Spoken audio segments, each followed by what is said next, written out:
Euromaxx Highlights. And here's your host, Anne O'Donnell.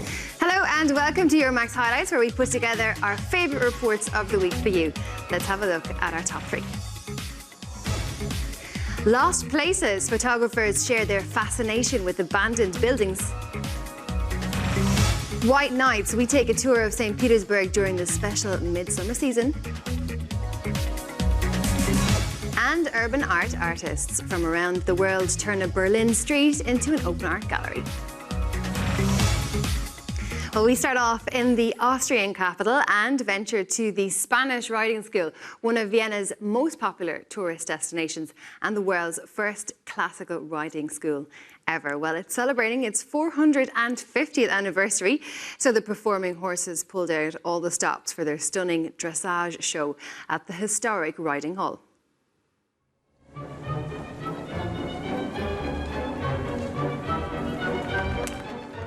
"450 years of Vienna's Spanish Riding School, 450 years of the highest level of dressage." The anniversary performance shows the entire program, a formation ride with 12 stallions, and a wide variety of paces and jumps. The unity of horse and man, these riders, it's so impressive. It's beautiful when they're all there. And then the music, that's Vienna. We traveled more than 1,000 kilometers to experience this performance. This is truly equestrian art. The Hofburg Palace in the Austrian capital is home to the Spanish Riding School. The Spanish in the name refers to the Iberian roots of the Lipizan stallions, bred exclusively for classical dressage.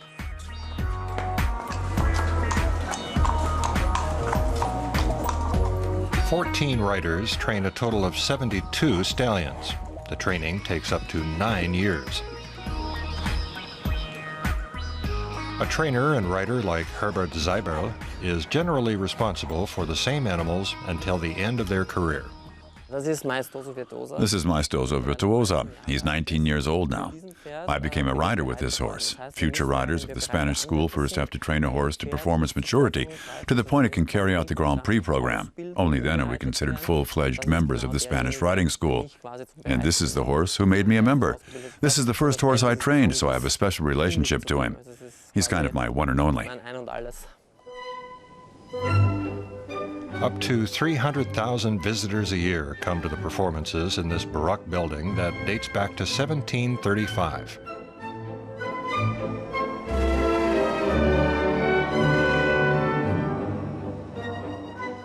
Riding was already a part of the nobleman's classical education in the Renaissance. Its origins were in cavalry riding. Continuing this centuries-old tradition is Elisabeth Gertler's job. She's been doing this since 2007. I was a dressage rider and I've spent my whole life with horses. It's an incredibly beautiful thing to be able to train horses without time pressure or the pressure of being successful right away, and to be able to concentrate on practicing proper equitation. You don't have that chance as a regular competition rider. The Lipizan horses for the Spanish Riding School are bred on the Peber Federal Stud Farm, about 2.5 hours southwest of Vienna by car. Young Lipizan foals are still dark. Later, most of them turn the white-gray color that is characteristic of the breed. The animals live here for 4 years. Then, the most promising of them are brought to Vienna. He's a quick learner. Even as a foal, he's already showing us the jumps he'll perform above the ground at the school in Vienna. Things like the capriole, levade, courbette. If you watch these foals on the meadow, they do these things for fun. And then they're taught to do them specifically, and then in Vienna. It takes a lot of discipline to get there. A trainer and rider like Herbert Seiberl works 6 days a week. But the most important thing is devotion to the horses. It's just like with people.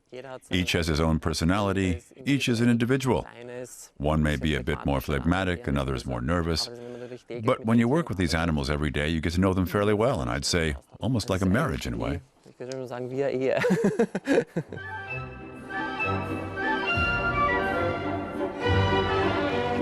A visit to the Spanish Writing School in Vienna is like a trip back in time. That makes this 450-year-old institution a fascinating experience, even for people who are not experts on horses. Well, this is the anniversary photo book right here, and it's up for grabs. 450 years of riding school history with lots of beautiful photos and stories on the 208 pages. Now, if you want to win a copy, then please write into us before the 12th of July 2015 and include the keywords Spanish Riding School. Send us a mail to euromax.english@dw.com or write into DW and mark it Euromaxx, Walterstrasse 6, and the postcode is 13355 Berlin. Best of luck. Well, moving on now to a revolution going on in the fashion world. Men's fashion may have long been overshadowed by women's, but over the past 5 years, sales in men's clothing have steadily risen. Now, this was also quite clear from the growing number of industry professionals and fashionistas attending the Men's Fashion Week in Milan.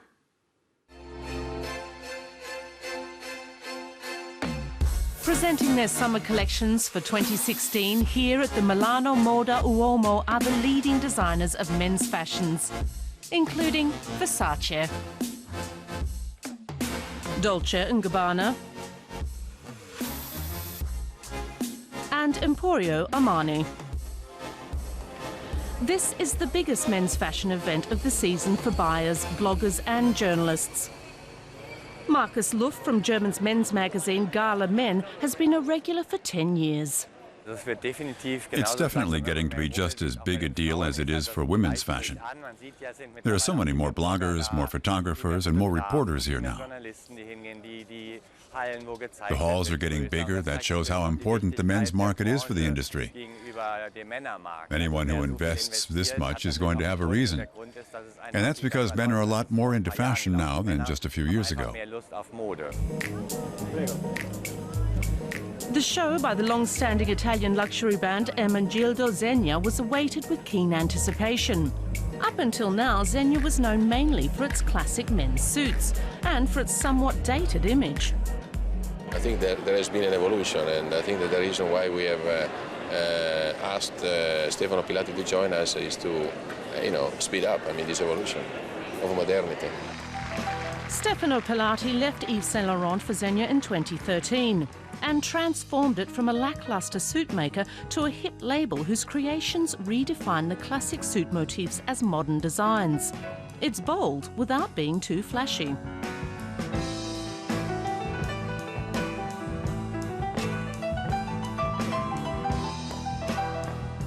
We kept our more classical word, which is me, and we are mastering in a niche the more evolved fashion world. So I think that is a matter to combine the two and make them happen together. Markus Luft is already off to the next show. The showcases are tightly scheduled, so having your own driver is a must. Well, of course, Zegna still has very normal suits, and they make up most of the sales. But it's still incredibly important for a label to demonstrate on the catwalk that the fashion set has taken note of it.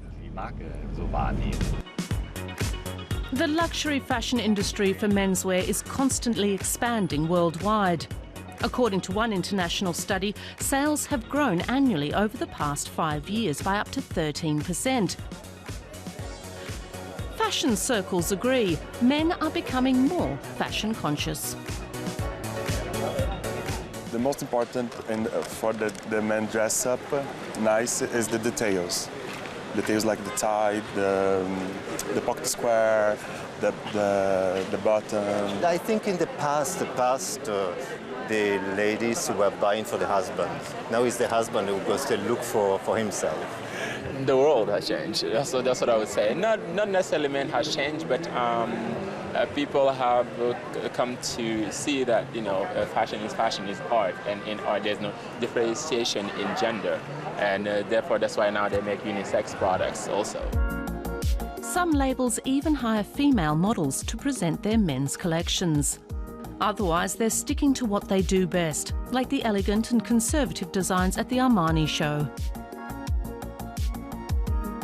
Bold patterns from the Italian label Marni.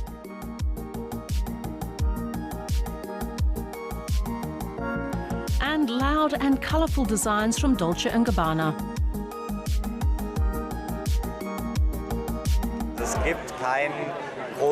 There's no big main trend anymore. There are a number of trends, so everyone can pick out what suits them.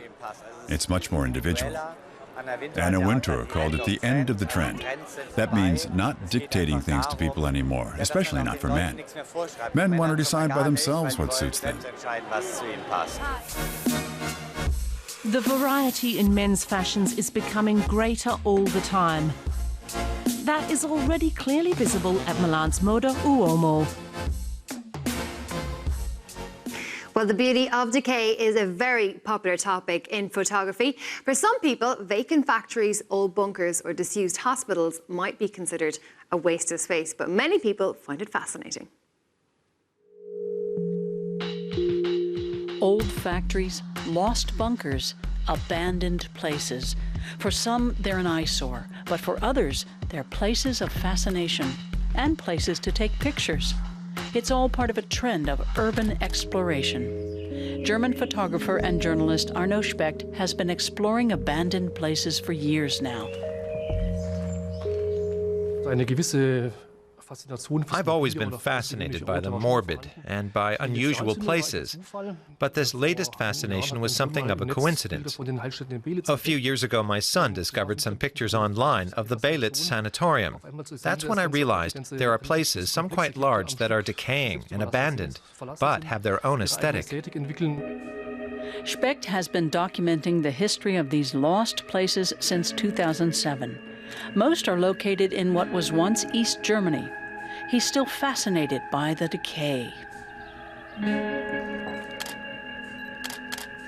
Meanwhile, he's already published 3 volumes of photos on Berlin, Leipzig, and Dresden. Urban exploration is the opposite of a world that's more and more planned, staged, and styled. Here, there's nothing planned or prepared. It's all by accident. These plants grew here over time. The plaster is crumbling according to the laws of nature, loose in some places, falling off in others. It's a work of art with its own aesthetic, untouched by human hands. It's what happens when you abandon a building for 20 or 30 years and let nature take over. In recent years, more and more photography books have been released with pictures of abandoned places. It's also a huge trend online. There are scores of blogs devoted to urban exploration, and the urban explorer community is growing on social media platforms like Instagram and Facebook. The trend may be new, but the movement isn't. With the fall of the wall more than 25 years ago, Eastern Germany became a paradise for urban explorers. One system vanished, and some of its institutions or establishments vanished with it. It was a huge shift all at once, and it created lots of empty spaces. Urban exploration got its start in the U.S. Beginning in the 1950s, the decline of industrialization in cities like Detroit led to the decay of entire neighborhoods. Later, they became the playground of young and creative types. The same happened in other countries. In the 1980s, the real estate crisis launched the urban exploration movement in Japan, where it's called Haikyo. In Berlin, the Go to Know company has capitalized on the trend, offering tours in and around the city where visitors can explore abandoned sites legally and take pictures. One of the most popular tours is the former officer's house, about an hour and a half outside Berlin. During the Cold War, about 60,000 Soviet soldiers were stationed here. The Red Army left in 1994, and since then, the site has been empty. Arnas Diemen has been a tour guide for Go to Know for 5 years now. We usually have more inquiries than we can handle. A site like this can't handle large groups. We treat the sites with respect. If we brought 2 groups of 500 people here, it'd be destroyed, done with. So we do small groups more frequently. Today's tour includes 18 participants. For a €40 fee, they can explore to their heart's content. Many are amateur photographers. There's the fascination that these places were used at some point, and you can sense or feel that. It's peaceful, and you can take pictures of things you wouldn't otherwise see. It's fascinating. I'm not a pro. I just wanted to see it and snap some nice pictures as souvenirs. Meanwhile, urban exploration is practically a mass movement. Arno Specht says the boom is likely to continue. This yearning for ruins, peace, lost spaces, the pleasure of the hunt, of discovery, is always going to be with us in some fashion. These abandoned sites aren't simply an inspiration to would-be explorers. They're also silent witnesses to a forgotten past.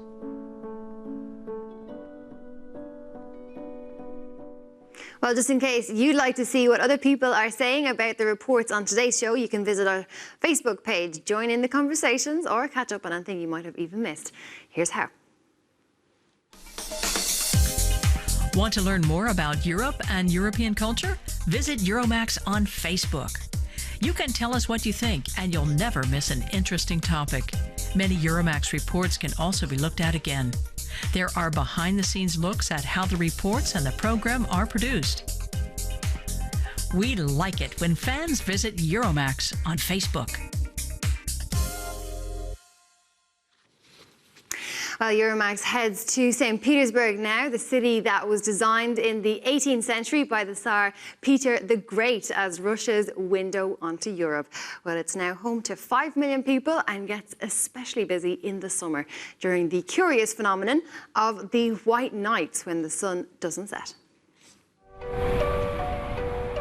In June and July, St. Isaac's Cathedral and the Peter and Paul Fortress are lit up in the evening with a special light. Naturally. It never gets dark during the summer white nights. Among the countless sights on view day and night is Yusupov Palace on the Moika River, famously linked with the murder of Rasputin. Local photographer Dmitry Konrad often finds interesting, unconventional angles by or on the city's waterways. Some of his pictures are on display in the prestigious Russian Museum. I look for color compositions. I look for moments when the city becomes a painting, or like a painting. I look for fragments. The 300 bridges spanning the city's canals have earned St. Petersburg the nickname Venice of the North. And right by the river Neva is one of the city's best-known landmarks, the Hermitage Museum Complex, also including the old Winter Palace of the Tsars. Dmitry Konrad discovers new details here all the time. He takes inspiration from both the majestic Baroque architecture and the comprehensive art collections inside. I'm glad that the Hermitage is in my hometown. It's one of the biggest museums in the country, in the world even. A lot of people from St. Petersburg like me go there too, not just tourists. Among the 65,000 works on display here are paintings by Matisse, Picasso, and Kandinsky. Renaissance masters such as Leonardo da Vinci can be marveled at here as well. The world-famous collection was founded by Empress Catherine the Great back in 1764, although originally not for the public. Outside the city is the former summer residence of the Tsars, Peterhof Palace. Together with central St. Petersburg, it forms a UN Cultural Heritage Site. Peter the Great had the complex built here by the Baltic Sea in the early 18th century. You can see that there's they have put a lot of effort to keep it like like the old days, you could say. I think it's fantastic. I've been here for 20 years ago and I didn't remember really. I think I was here during winter. It's perfect. It's beautiful. Most of the 5 million tourists each year come during the summer. The famous fountains, turned on from May through October, are powered by gravity alone. Peter the Great planned this feat of landscape engineering in the early 18th century. The 150 fountains pump almost 1,000 liters of water per second into the air. That's why Peterhof is sometimes described as the capital of fountains. The fountains are the pride of our country, and the pride of our Tsar, Peter the Great, the man who created this thing of beauty for us and for all our visitors. It's still perfectly bright when we return to the city in the evening. The sun reflects on the Church of the Savior on Spilled Blood. The white nights might be bright, but temperatures still drop to around 10 degrees Celsius. We find local folk group Opa entertaining passers-by along the riverbank.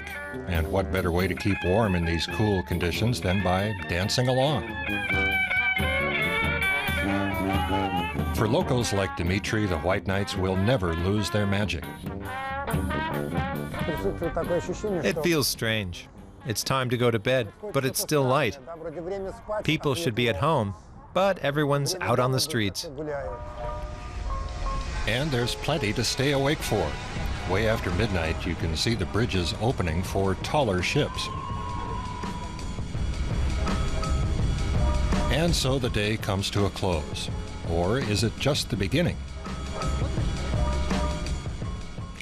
Well, aside from the many landmarks here in Germany, Germany's capital is also a hub for graffiti art. It is everywhere here in Berlin, so it's no surprise that an organisation promoting street art is based here as well.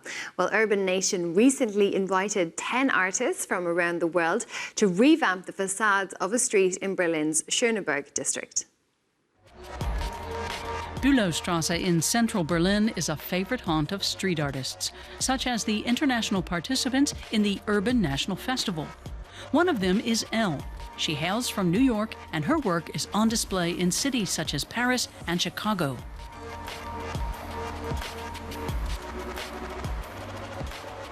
Super stoked to be here. It's an incredible lineup of artists that they have, and Berlin is amazing for graffiti and art. So yeah, I'm really happy to be here. These graffiti artists are working in Berlin for free.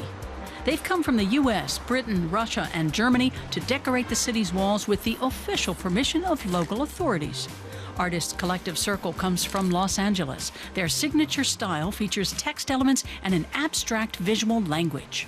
When you do work in a public space, because you create a dialogue with the community, and if people like it, it'll stay up, and if they don't, it'll disappear in one way or another.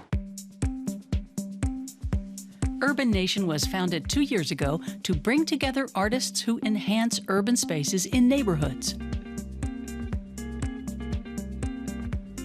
By hosting workshops, events, and exhibitions, it promotes community participation and creative exchange.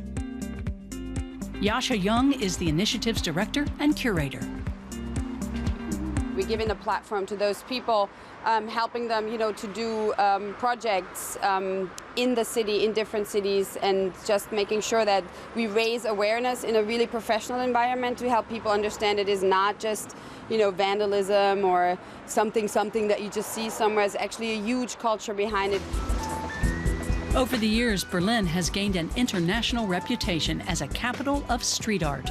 After the fall of the Berlin Wall, the scene shifted from the former west to the eastern part of the city. Gray and drab at the time, its rundown facades became canvases for graffiti. Urban Nation sees itself as a project which boosts neighborhood pride. Most locals seem to like what the artists do.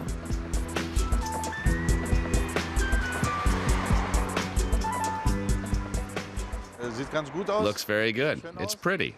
There should be more of this sort of thing.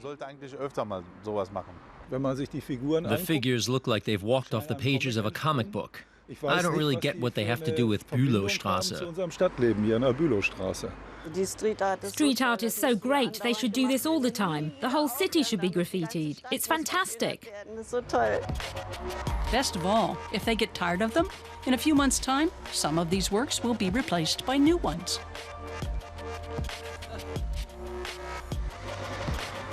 Unfortunately, that is all we have time for today. Thanks for watching. Stay with DW. Bye-bye.